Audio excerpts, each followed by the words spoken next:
2:50 p.m. April 22-24, 5,000 plus. To try mag-isip of today, April 22-24, kami na next part. After and shoot kami na vlog.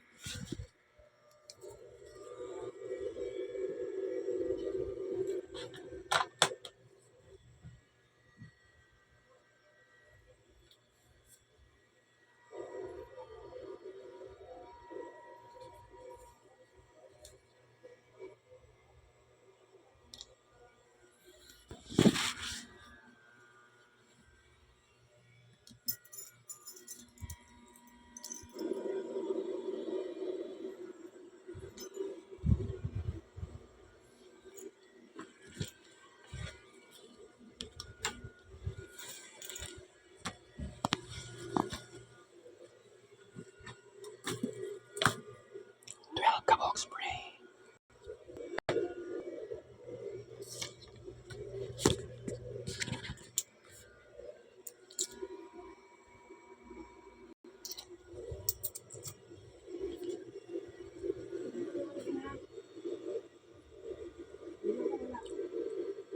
Naunsa na.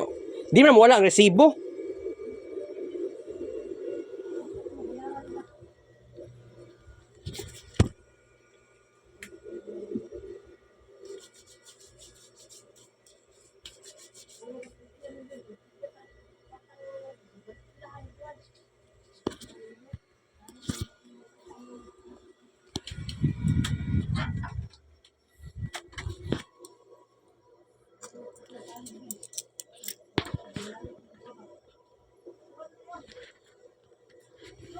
Oh.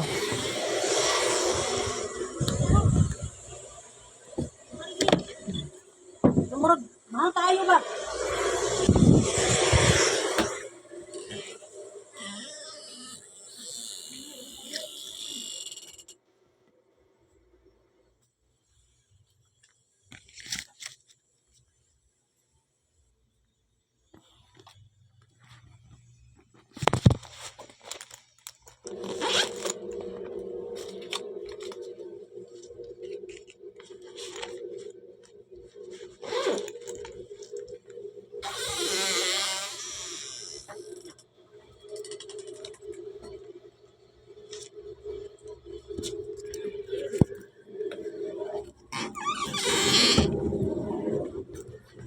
Wala ka susi, call?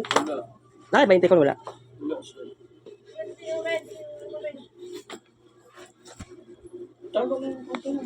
Wala kayo susi, call? Ay, wala din, no? Madara ko lang.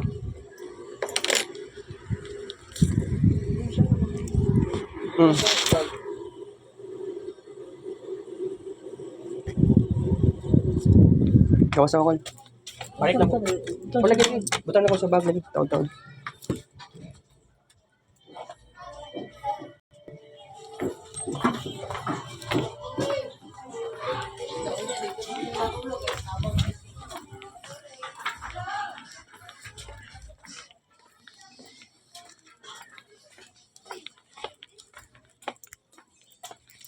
After ani muli na kong balay.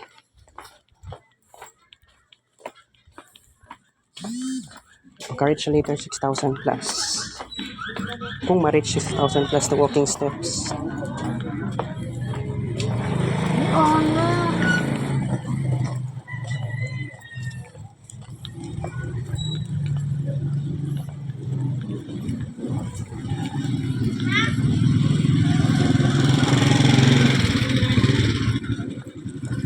Three, two, one.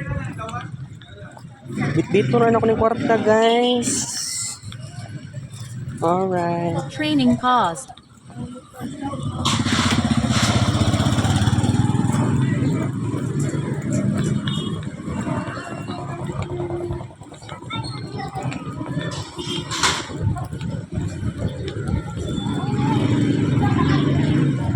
Wala ka na ako ginigbuling-uning uniform, guys, sa Piting Inita, exit, Barangay 22-C.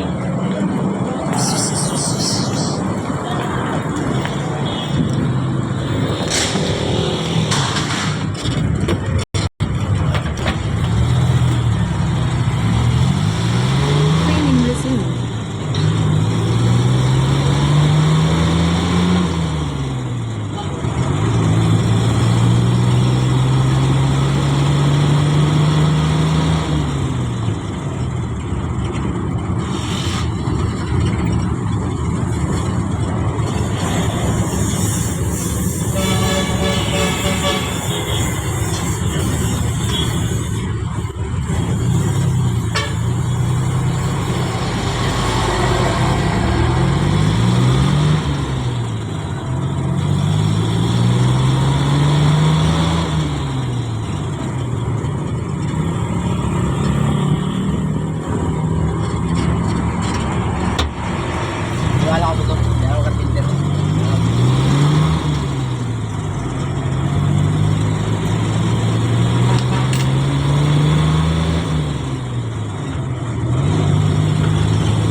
Distance 1 kilometer. 30 calories burned. Pace 2 minutes 49 seconds per kilometer. You're halfway there. Keep it up.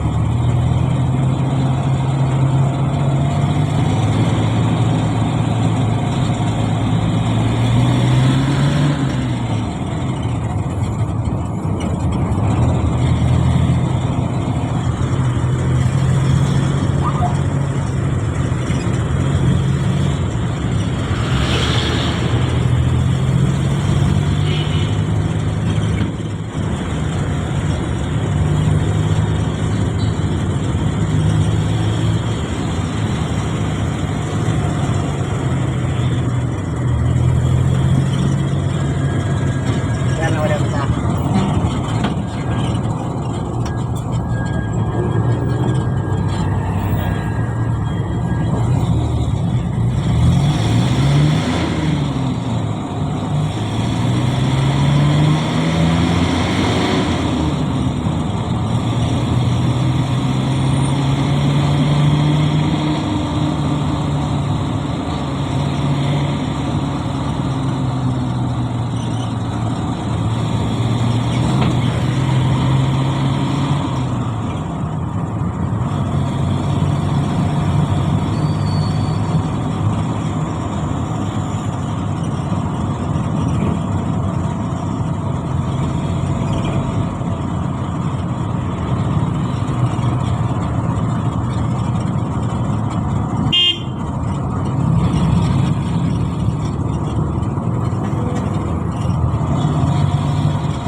Bayad niya.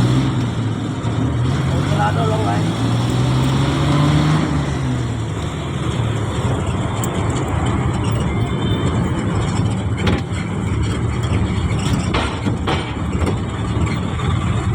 Lugar lang ko bayad ako.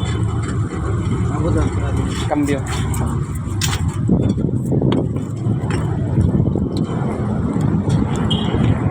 Training paused. Alright.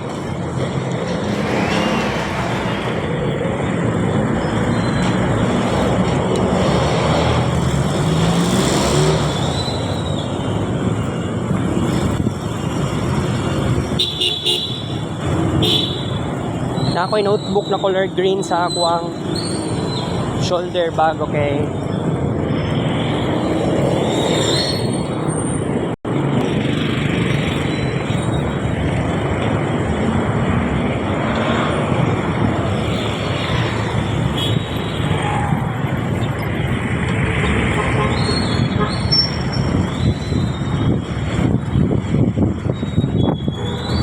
Dili ko kayo landong kayo.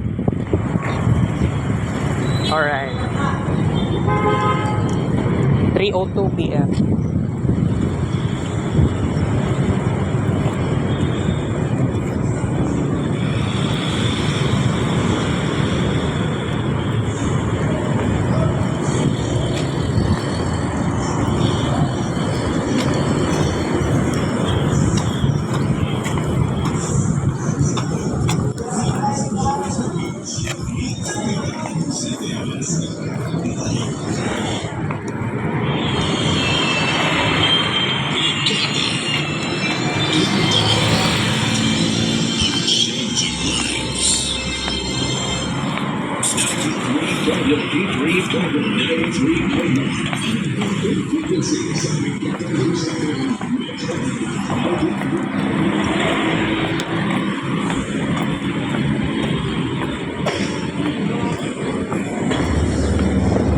By the way, basi, unya pa man siguro mag-close ang cashier. I hope unya pa mag-close ang cashier. Mga alas 5, may nasa hapon sila manirato. Or I don't know, kay wala man ko sa panghapon, panggabi, ipod na klase. So, dili ko updated sa cashier sa inganing orasa. Pero no, katong time na niskwela ko sa Samson, definitely panggabi gyud ko ato. Pero I believe naaman siguro ba sa IT nga pambuntag ba. Pero nga no, kuan panggabi lang ang naa sa mga ato nga time. Pero ang schedule na mo ato between 5 p.m. to 9 p.m. Sometimes naimog 3 p.m. to 7 p.m. I don't know. Ano na yung ingatong tendency. Alright. Na-miss na ko ang Samson. Tinuod. Pero, bitaw. Dagan ang nagbago guys, no? Nga ni-transfer ko laing eskwelahan. Kung wala siguro ko ni-transfer. Kung sa kaya ang kinalagyan na ako karon, 'di ba? It was totally different. Pero still napagyapoy wala nagbago sa ako Pero okay lang 'yan. Okay, pag abot sa next school year, I have to do something. Pero mauna na kung maingon ako sa karon tungod I'm feeling discomfortable sa situation. Pero it's okay. Okay lang yan. Pero dagan dapat buhaton.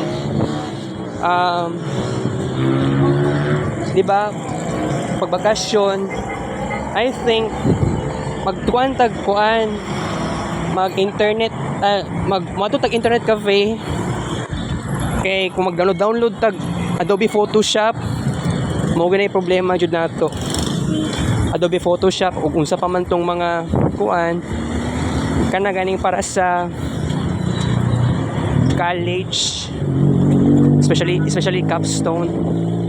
Di ko gusto problema pero pangit ito kaayo Have no choice. Sige lang.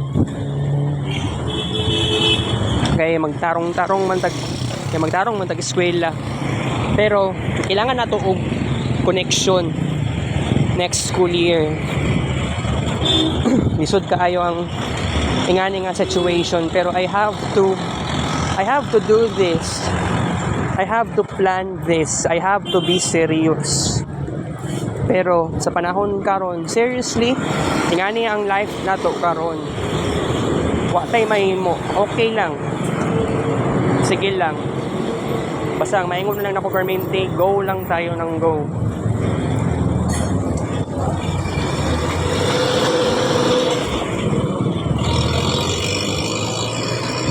Inita grabe.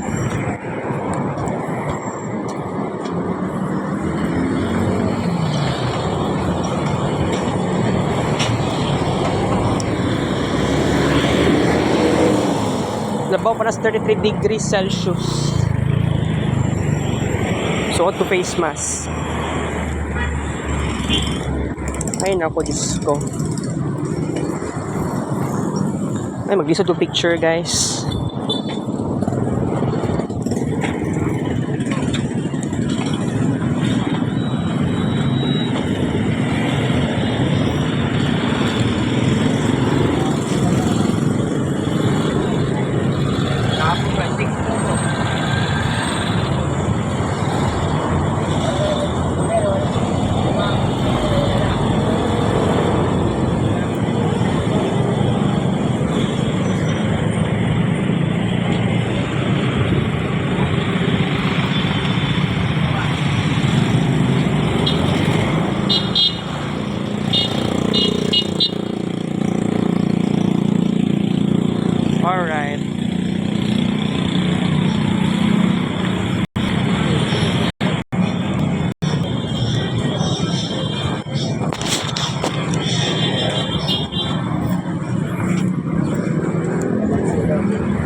By the way, pasulod na po sa eskwelahan.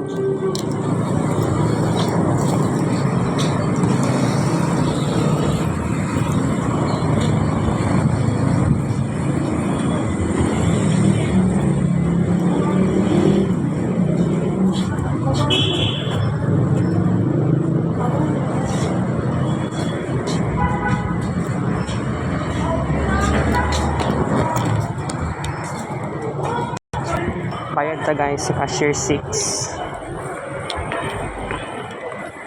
Magpatimbang ko niya ataw-taod.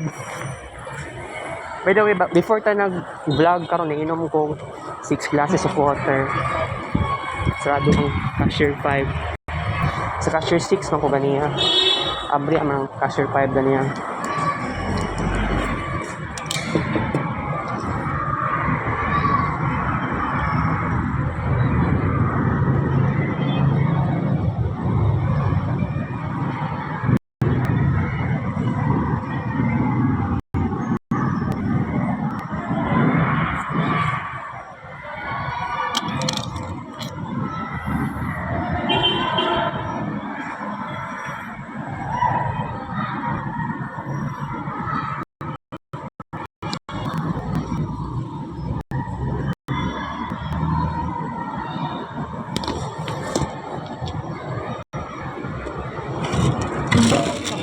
Bayad ko sa exam.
Thank you.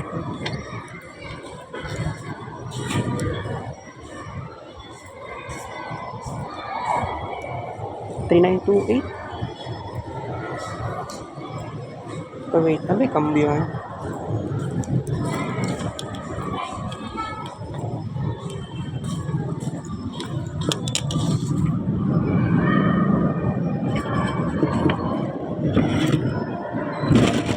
Morning bayad na ako. Morning bayad na ako. Mao na lang balance niyo. Morning balance na ako sa finance na ni.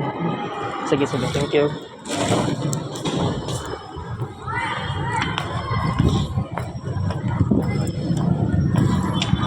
$3,928 balance na ako. Wow.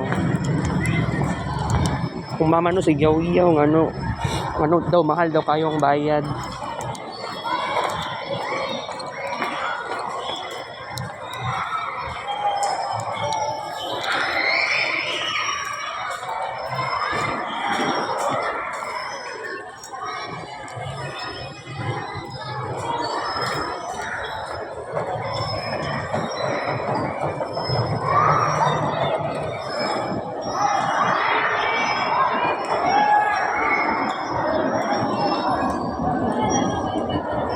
May mong 70 ka na. Inom ko 4 glasses of water.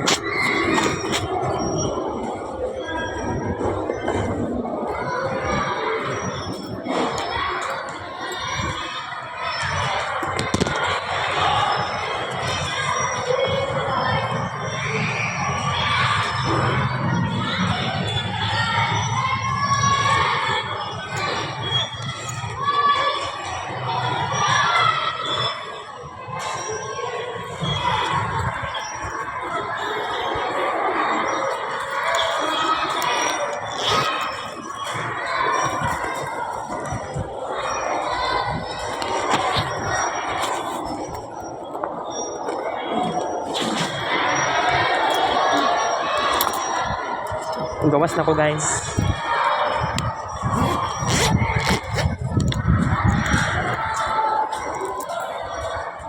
6,000 plus. Deliver sa pa today. April 22, 24. Alright. Si Christine Camporedondo. Na-org na to siya ganiya buntag. Actually, naaman to siya ganiya Jude sa cashier 5. Wala ko nidukol sa iya sa cashier 5 ganiya. Maulaw ko siya pero wala may reason para maulaw eh. Kay kuha na gud ni kaming duha sa mi adult. Alright. So muli na kong balay.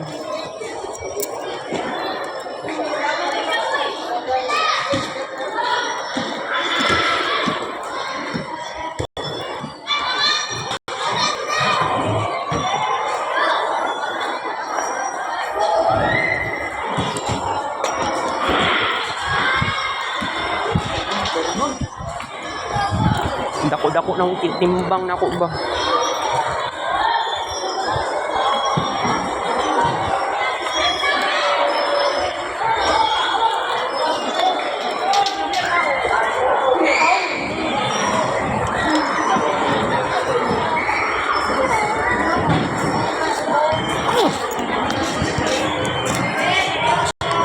Di si Lady Guard di ay.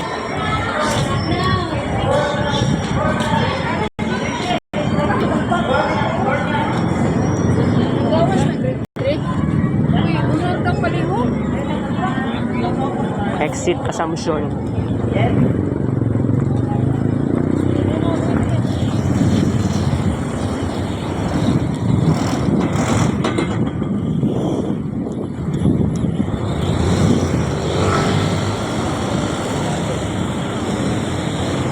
Alright.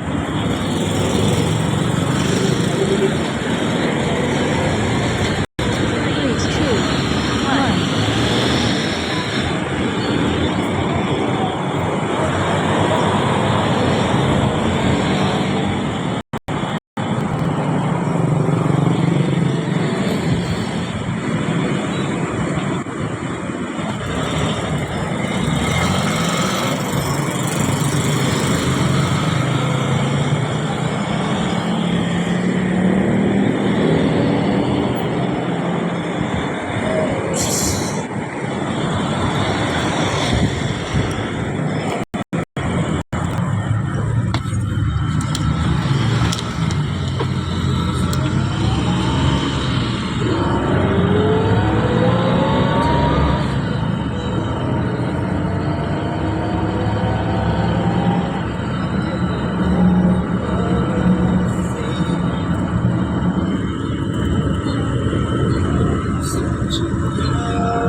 49 seconds.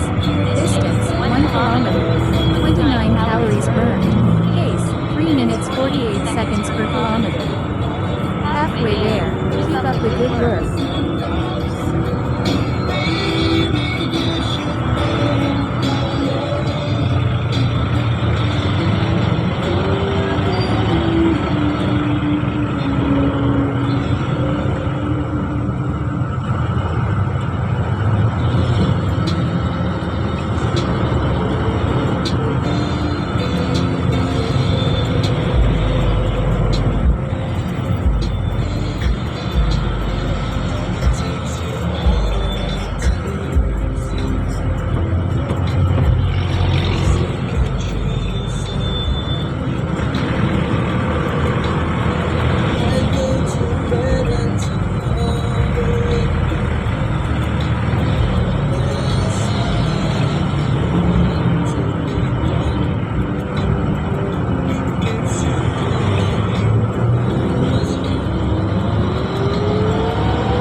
Bawal natin, ito natin.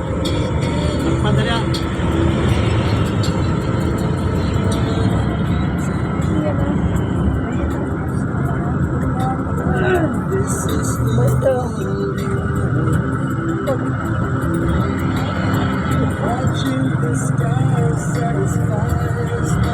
Bayad naman po yan. Bayad niya. Boulevard o Gabriel.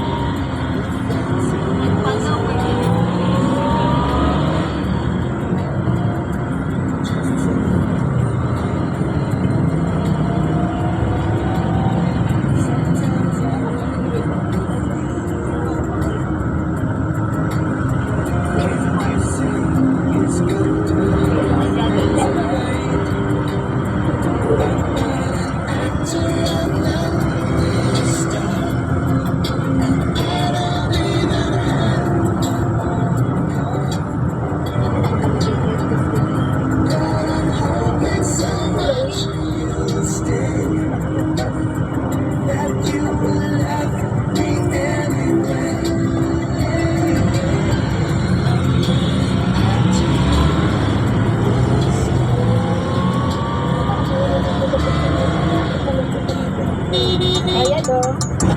Ah, lugar lang.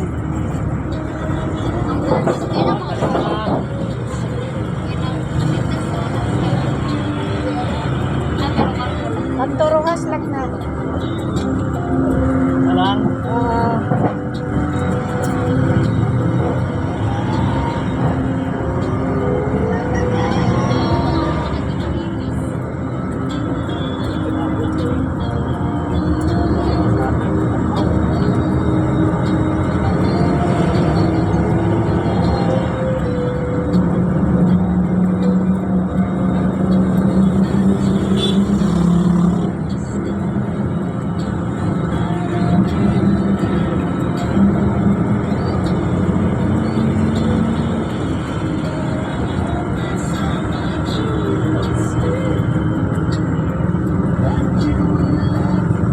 Bayad ako.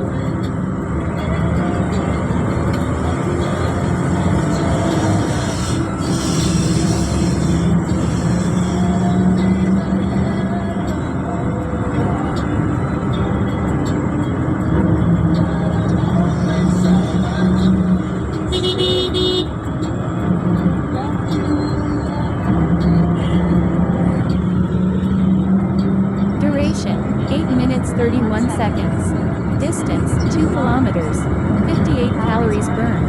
Pace 4 minutes 15 seconds per kilometer. Well done. It's a healthy day.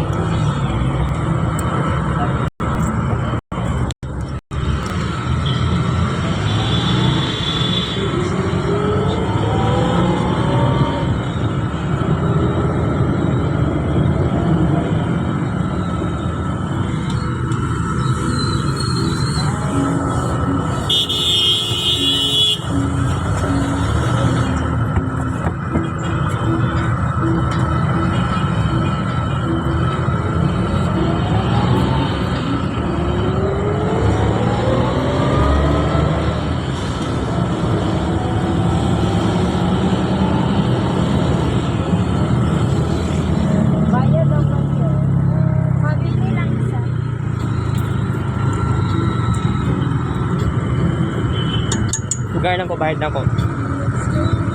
Estudyante. Training paused.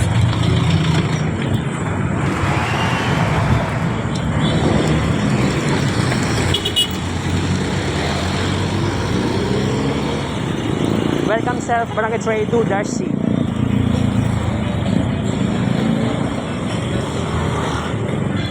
Alright.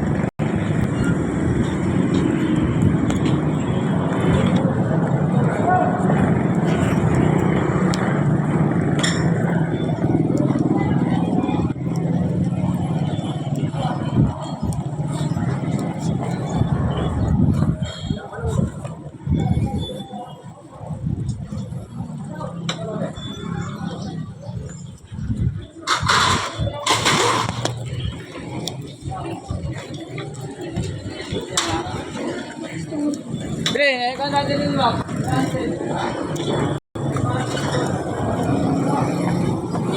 Kaya sa tag biofit.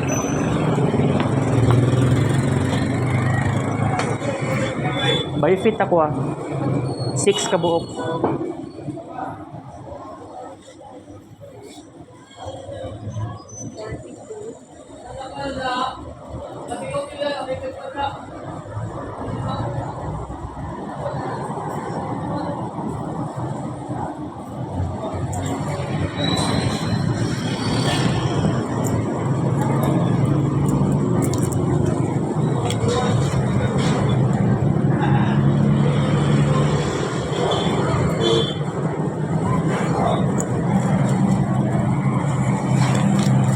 Thank you.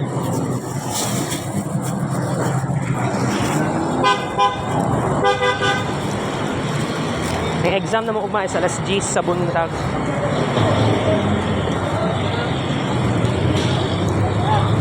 Ikaw.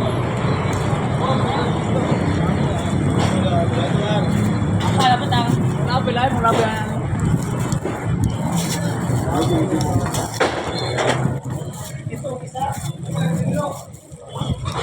Kaya ko, paano ko ako? Nalakay Joy, oy!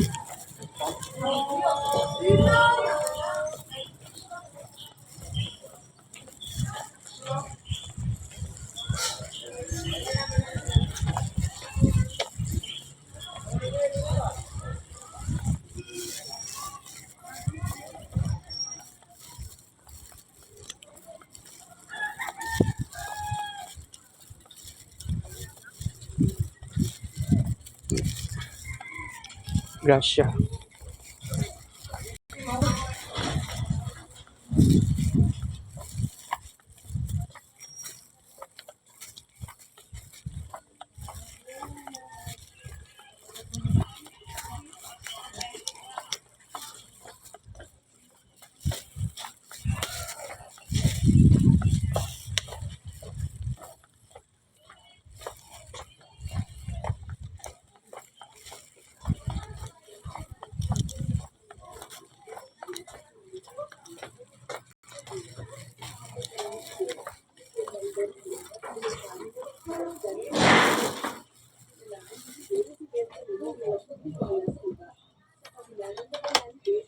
Pingaw lagi ko.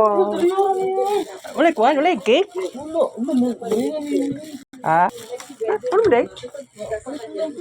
Sakay mo ko jeep. Kwarta ni mo.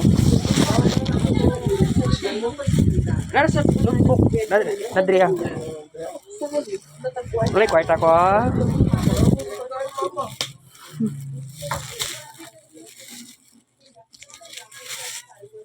Kung ni bahala ni Unya.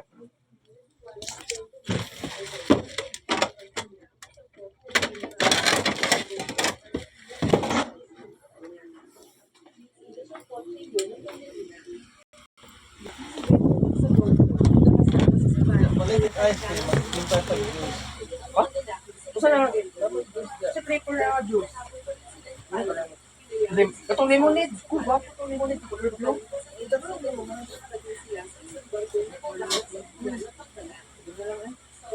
Ice.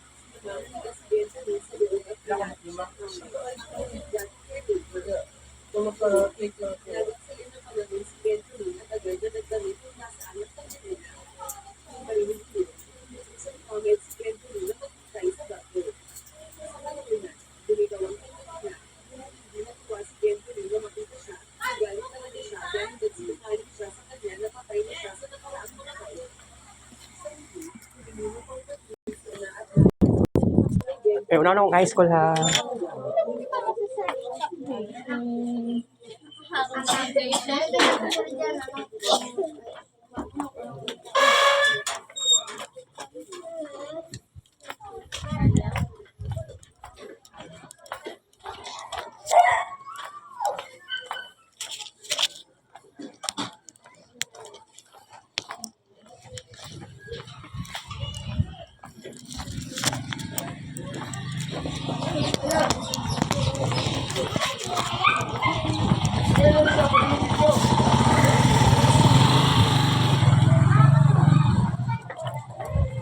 Ayo.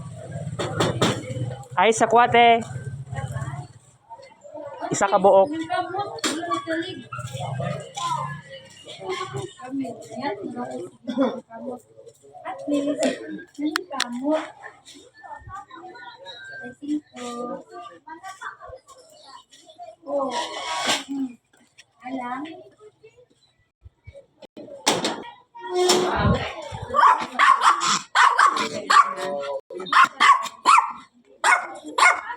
Tyler!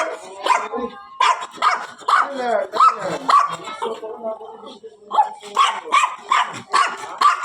Thank you, te.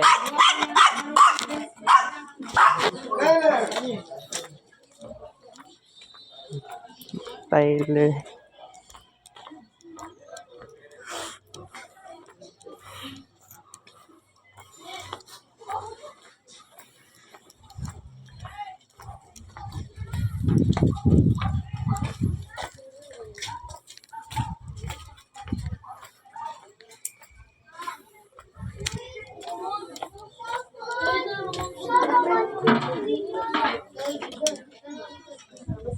Kuha ako.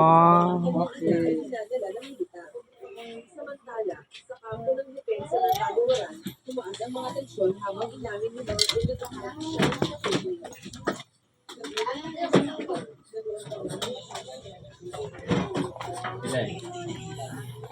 Yo, padulong na chus.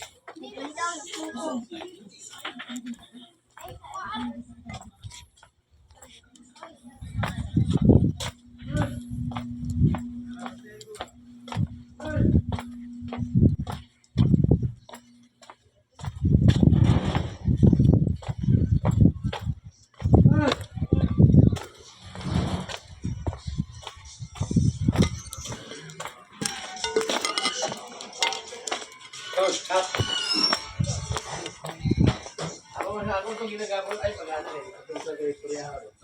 Akalik ko yung mga pag-usama ba? Di ba?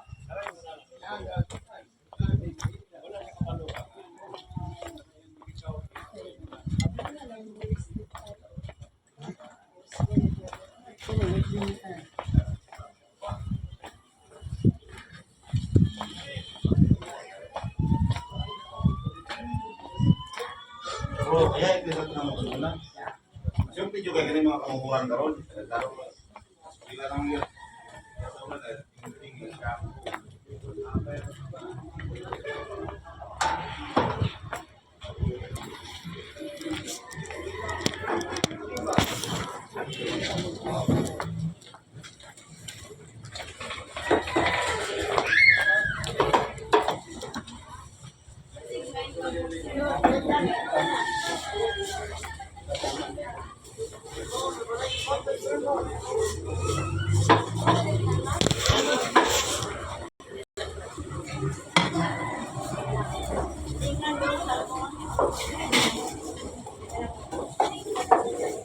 Chocolate cake. 12 ka buok. Pero tricycle na, tricycle lang.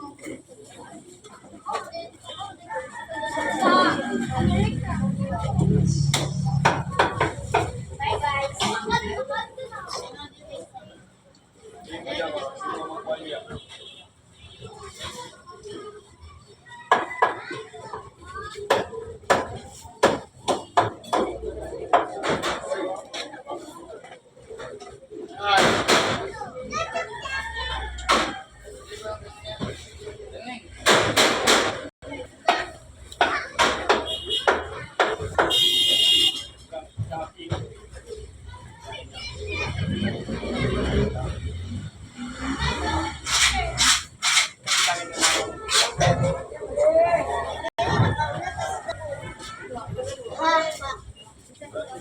Five hours later. Unique. Thank you. Walay pakapinisa.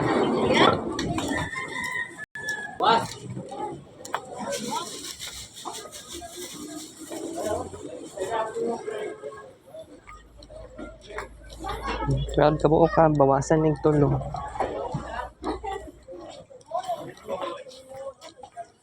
Bawasan niya kung bahal nito tulo ka buo. Mato ko sa kwarto, taon-taon.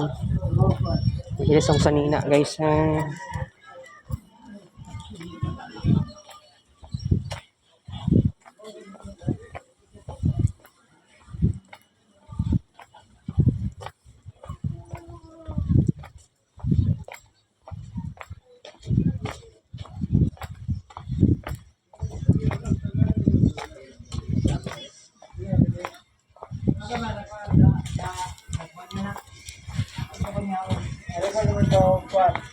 Boy! Wala istorya, boy! Nakalitan ngayon, boy. Huwag panahon mga yung itas lacking. Wing band, wheeler. Ay!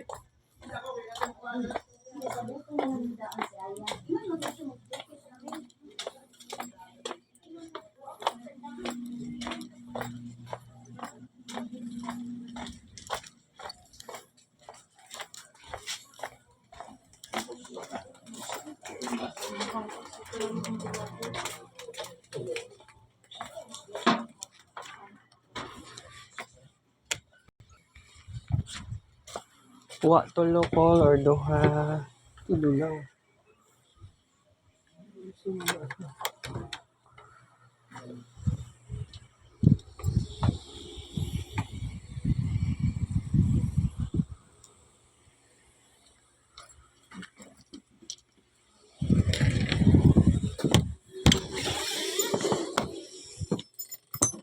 Binatinadang Liang na isang miyembro ng staff ng Chinese Ambassador, ang Chinese heiress na si Dian Xiaoxian sa isang airport sa bansa sa Asia ng Mahajaya. Ang Mahajaya ay sinasabing isang bansang labis na naiimpluwensyahan ng mga negosyong Chino na ngayon ay dumaranas ng malawakang krimen at nais ni Xiaoxian na lansagin ang mga kriminal na sindikato nito. Samantala, sa gitna ng isang gubat sa Mahajaya, umaasa ang isang Western mercenary group sa dalawang lokal na mersenaryo na sina Peiyu at Longpeng upang ligtas na ihatid sila sa kanilang destinasyon. Lingid sa kaalaman ng dalawang ito, plano ng grupong mersenaryo na kinabibilangan ni Devereaux na palayain ang kanilang pinuno na nahuli na si Collins mula sa isang pinatibay na nayon sa gubat. Nang dumating ang pangkat ni Devereaux sa nayon, nagpaputok sila. Nagising si Yako na isang residenteng mersenaryo sa kaguluhang nakapalibot sa kanya kung saan nasaksihan niya ang kahindig-hindig na pagkamatay ng kanyang asawa. Habang ipinagtatanggol ng mga taga-nayon ang sarili, nakipaglaban si Yako kay Peiyu. Ang pantay na tugmang labanan sa pagitan ng dalawang ito ay biglang natapos nang may dumating na granada sa kanilang pamilya at nawalan ng malay si Yako. Pagkatapos ay naglakbay si Devereaux sa gitna ng nayon kasama ang iba pang grupo at ang bumihag sa kanyang pinuno upang hanapin si Collins at ilang pa mga bilanggo. Nang subukan ni Peiyu na palayain ang mga bilanggo, pinagulog sa ni Devereaux at pinulit ay pinakawalan muna si Collins. Mabilis na pinatay ni Collins ang kanyang captain matapos tanggalin ang kanyang mga talikala at iba pa. Pagkatapos ay nagplano ang grupo na sunugin ang nayon upang walang matirang ebidensya ng kanilang rescue mission nang magturti na Peiyu at Longpeng na nakapagpanto na sila ay ginamit lamang. Nang nakasabog ng mga mersenaryo ang nayon at tumakas, nagkamalay sila para mapansin niya sa kanyang paligid. Ang lubog ng araw, hinihiling na babalisan na si Yaka ang kanyang asawa at ang iba pang mga taga-nayon na humihingi ng tawad. Kinabukasan, si Sukong, isang maimpluwensyang babaeng negosyante, ay nalaman ang pagtapos ni Collins sa nayon. Pagkatapos ay hinihiling ng malaman ang planong pagbisita ni Xiaoxian sa Mahajaya. Pagkalipas ng ilang araw, sinundan ng mapaghiganting si Yaka sila Peiyu at Longpeng sa isang illegal na boxing ring. Pinataya si Longpeng habang nakikipagkompetensya si Peiyu sa isang boksinero, ngunit ang kanyang kaalaman sa martial arts ay sapat na para sa kanyang tagumpay. Matapos ideklarang panalo si Peiyu, nagbalid si Yaka para lumaban.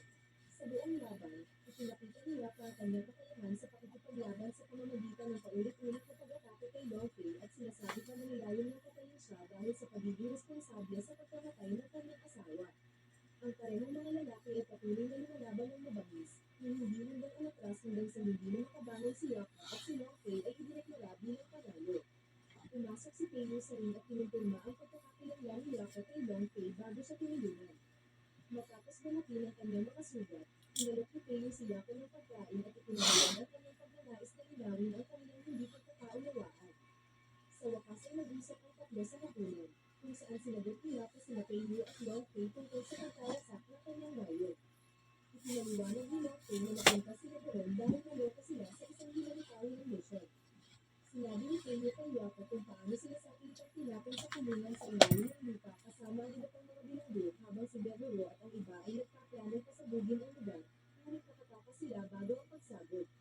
Nang napagtanto ni Yaka na maghihiganti sila kay Collins at sa iba pang katulad niya, nag-alok siyang makipagtulungan sa kanila at sinang-ayon ang lahat.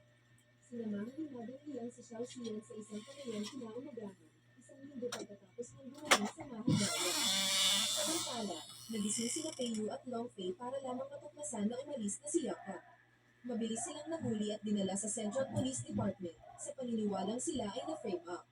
Matapos kumpirmahin ang pag-aresto, tinawagan ni Yaka si Collins upang ipaalam sa kanya. Samantala, dumating si Xiao Xian at ang kanyang mga bodyguard sa hotel kung saan kukunin ang kanyang panayam. Sa ibang lugar, nalaman ni Collins ang pag-aresto kay Longfei at Peiyu ngunit nagpa siya na tumuot muna sa kanilang kasalukuyang gawain. Sa sandaling magsimula ang panayam ni Xiao Xian at siya ay ipinakilala bilang anak ng isang makapangyarihang real estate investor. Ang kanyang desisyon na ipamahagi ang kanyang mana ay kinalakpakan. Bagamat ang kanyang mga iniisip ay maaaring mukhang marangal sa iba, si Su Feng ay halatang nagagalit habang pinapanood niya ang broadcast. Samantala, pagkatapos makulong at si Peiyu ay tinatanong ng pulisya ng Central Police Department na panood ni Longfei ang panayam ni Xiao Xian. Napansin niya ang pagliliit nito na hindi lang niya nilalayo na tumulong sa bansa kundi itinuturing din ito bilang isang investment sa mga makataong pagsisikap. Si Collins at ang kanyang koponan ay nakatanggap ng pag-aproba pagkatapos ng kanyang panayam. Ang kanilang kasalukuyang assignment ay si Xiao Xian. Paglabas niya sa venue, si Collins at ang iba pa ay nagbalat kayo bago nagpamoto.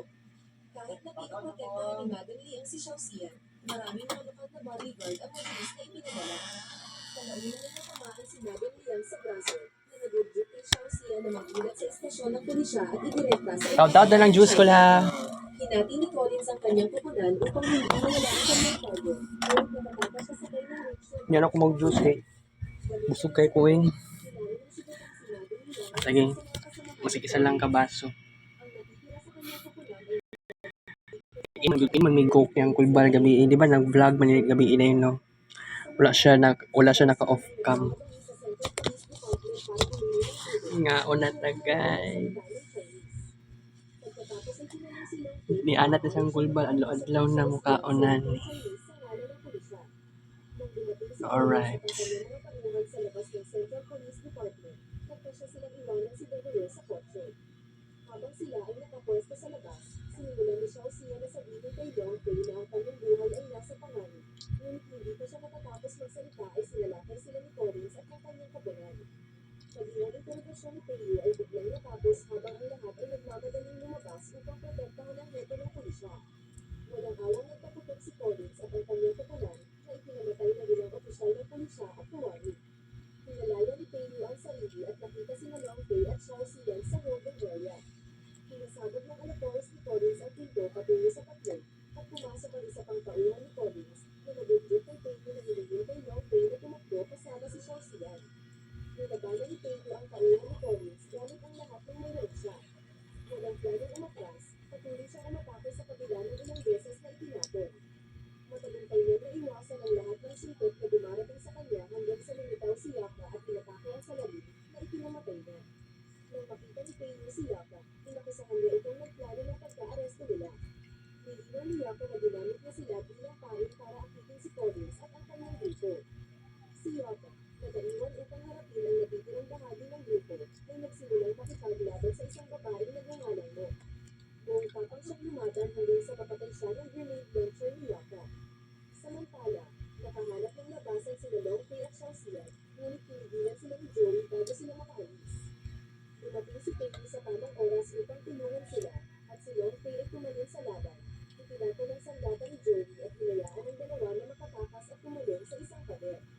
Sa kabila ng pagiging mas maliit, nilinlang ni Longfei si Joey ng sapat upang makatakas at sumama sa iba. Sa lalong madaling panahon natuklasan ni Collins na patay na si Nabok at Steiner. Nagpasya siyang huminto at tumawag para sa kanyang kasamahan. Nagpatuloy ang pagtakas sa mga kalye, ngunit si Xiao Xian ay nakita sa palengke sa labas. Sumusunod sina Collins at Joey sa malapit, ngunit kalaunan ay nawala ang kanilang mga target na makasalubong nila ang isang loading van sa isang makipot na eskinita. Upang maiwasang mahuli ng mga pulis, ibinigay ni Collins ang kanyang sandata kay Joey at inutusan siyang dalhin ito kay Devereaux na sakay ng kanilang sasakyan habang naghahanap siya sa paligid. Ipinaalam sa ambassador ng China ang pag-atake. Nalaman niya ang higit na tungkol sa pinsala ni Madam Liang at pagkawala ni Xiao Xian. Dahil hindi pa siya nakakarating sa embahada, tinawagan ng ambassador ang chief of police para tanungin ang kalagayan ni Xiao Xian. Nag-iisa si Collins sa palengke nang makatanggap siya ng tawag mula sa hindi nasisiyahan na si Sufang na gustong malutas ang sitwasyon. Agad na inaresto si Collins pagkatapos na madiskonekta ang tawag.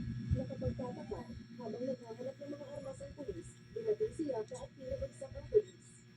Pagkatapos ay iminungkahin niya kay Collins na pag-usapan nila ang kanilang karayong layunin.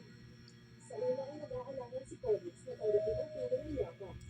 Tuyong paman, hinikayat siya ni Yaka na dahil alam niya ang lungsod, matutulungan niya siyang mahanap si Peyo at Longfei na mas mabilis kaysa sa kanyang sarili. Sa ibang lugar sa palengke, isinagawa ni na Peyo at Longfei ang kanilang plano na magnakaw ng kotse ng pulis at inanero sila ni Xiao Xian. Samantala, nagsasaya si Collins sa inuman kasama sina Devereaux at Joey habang ipinapakita ni Yaka ang kanyang halaga sa unit. Sinabi niya na dahil sa mga koneksyon ni Xiao Xian sa China, kaya nahihingi siya ng tulong sa embahada ng China. Garo ng hula ni Yaka, ang nilakaw na kotse ng pulis ay naipit sa trapiko patungo sa embahada ng China. Hiniram ni Xiao Xian ang telepono ni Peyo at tinawagan si Madam Liang na nagpaalam sa kanya na naglagay ang pulisya ng harang sa labas ng embahada bilang tugon sa bangka ng bomba. Di nagtagal, napansin ni Joe si Longfei sa sasakyan ng pulis. Habang papalapit si Joey, inutusan ni Longfei si Xiao Xian na magmaneho papunta sa kabilang kalye palayo sa embahada, ngunit sinalubong sila ni Collins at nabasag ang kanilang windshield kaya napilitan silang maglakad. Sa kabila nito, nagpatuloy si Xiao Xian sa pagmamaneho hanggang sa mabangga siya. Tinugunan siya ni Longfei sa paglabas ng kotse at tumakas sila kasama si Peyo na iwan ang sasakyan. Ito naman, hindi nagtagal ay sinalubong sila ni Yaka. 18 kutsara. Standby. Sa kanya ni Yaka na si Collins ang kanyang target at nasaya pa niya ang lahat ng umalis. Nang dumating si Collins at ang kanyang team, iginiit ni Yaka na kailangan siya ni Collins dahil pamilyar siya sa marketplace at sa mga taong hinahanap nila. Sina Peyo, Longfei, at Xiao Xian ay tuluyang nakatakas kay Joey sa pamamagitan ng pagtatago sa isang restaurant. Nagsettle para sa hapunan sina Peyo at Longfei pagkatapos isarado ng may-ari ang tindahan. Isang naguguluhan na si Xiao Xian ang nagtanong tungkol kay Yaka at sinabi ni Longfei sa kanya na kasama niya ang mga dayuhan ngunit kakampihin nila. Nilawala ni Peyo ang pinakamahusay sa kanilang sitwasyon sa pamamagitan ng paglilibre ng pagkain. Habang nag-reaction si Xiao Xian, pinaalala sa Okay, unang baso. Juice. Nya na ako mo inom balik anin guys sa balik pabantay vlog ko niya sa 4. 3:40 na nya mga 5 na siguro ta magbalik dali ah. It's 3:49 p.m.